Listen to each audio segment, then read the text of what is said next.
Pawan Kalyan satire అంటే అది చిటికెడు ఉప్పు కాదు, అన్నం మొత్తం రుచి మార్చే ఆవకాయ ముక్క లాంటిది. ఢిల్లీలో జగన్ పై వేసిన పంచ్ బుల్లెట్లా దూసుకుపోయింది. ఒక్క లైన్తో రాజకీయ వేదిక మొత్తం హాట్ టాపిక్ అయిపోయింది. గత ఎన్నికల ముందు వరకు 151 సీట్లున్నాయని రెచ్చిపోయిన వైసీపీ ప్రభుత్వం ప్రజాగ్రహం అనే తుఫాన్ దాటికి చతికిల పడింది. చర్చీ చెడి 11 సీట్లకే పరిమితమైపోయింది. అసెంబ్లీ గేటు దగ్గరకు వెళ్లాలంటేనే జంకే పరిస్థితి.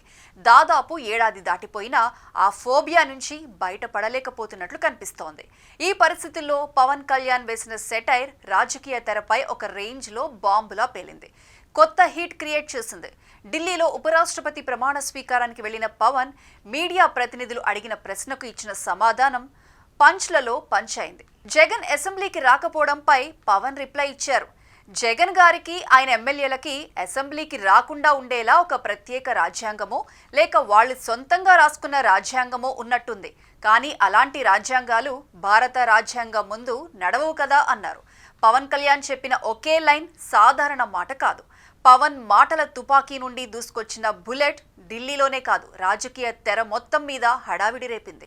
పవన్ చెప్పిన ఈ ఒక్క మాట విన్న వాళ్లంతా అక్కడే పెద్దగా నవ్వేశారు. పవన్ కళ్యాణ్ తన స్టైల్లో ముసిముసిగా నవ్వుకుంటూ ముందుకు నడిచి వెళ్లిపోయారు. కానీ ఆ చిన్న నవ్వు వెనుక ఉన్న అసలు పంచ్ ఒక్కటే. ప్రజల తీర్పు ముందు ఎవరూ దాక్కోలేరు.